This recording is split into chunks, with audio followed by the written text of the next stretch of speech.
Alright guys, welcome to another video. You've got Mr. Everything English, and in this video, this is for those people, right, who open up and inspector calls like a night before the exams and they're like, let me try to cram in one night's revision in one night. This video will hopefully, this one and the two after this, will hopefully make life much easier when it comes to revising for inspector calls.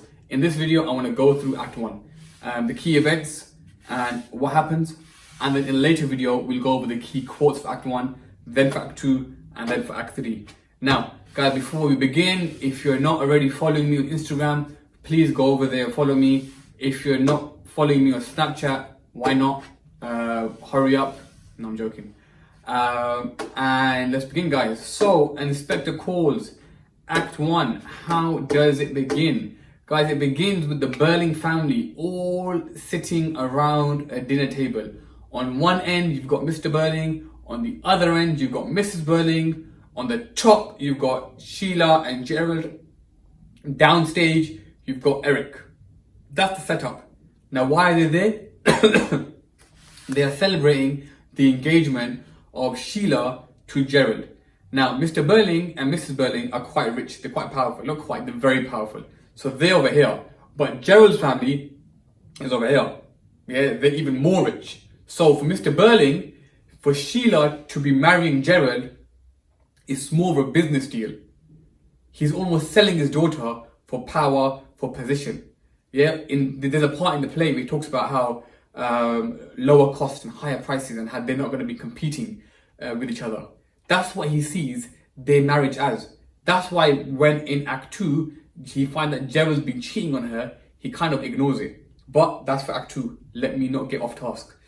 Anyway, guys, the play opens. They're having a dinner party. Mr. Birling gives a couple of speeches talking about how a man must make his own way, talking about how World War will never happen, talking about how the Titanic will never sink.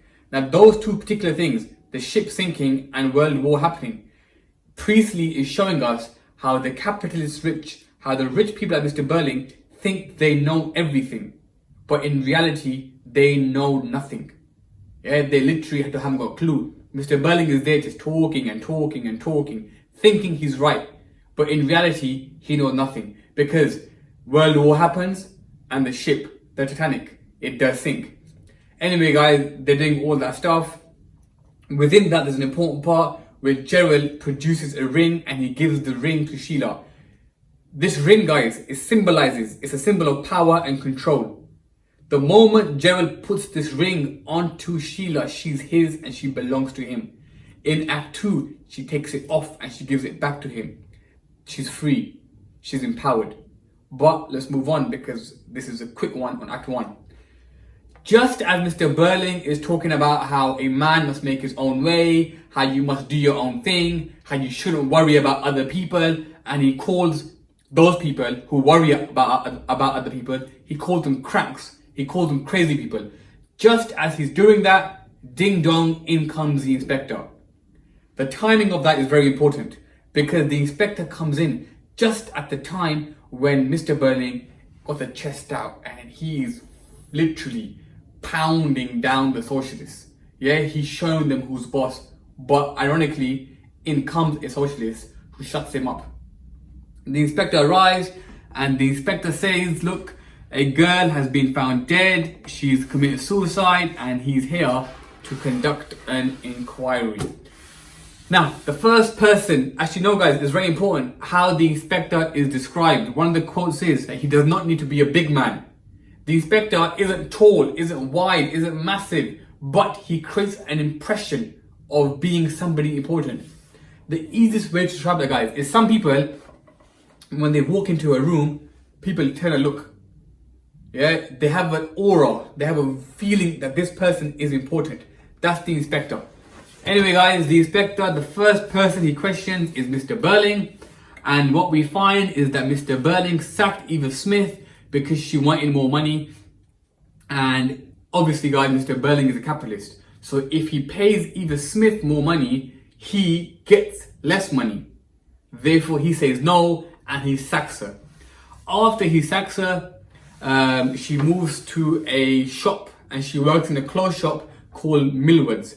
It's a place where rich people go shopping. Funnily enough, Sheila Birling and Mrs. Birling, the Birling family, have an account there. So Sheila and Mrs. Birling go shopping there. Sheila thinks that Eva Smith is smiling at her / mocking her. Therefore, she gets her sacked. So the first two culprits of the murder are Mr. Birling for sacking her for demanding more money, and Sheila Birling for getting her sacked because she felt as though she was mocking her. Then the questioning moves on, but the questioning carries on in Act 2.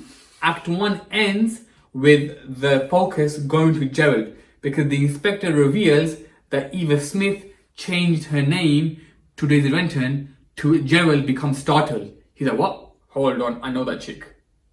And when that happens, Sheila clocks on and she was like, okay, maybe my fiance isn't as good as I thought he was.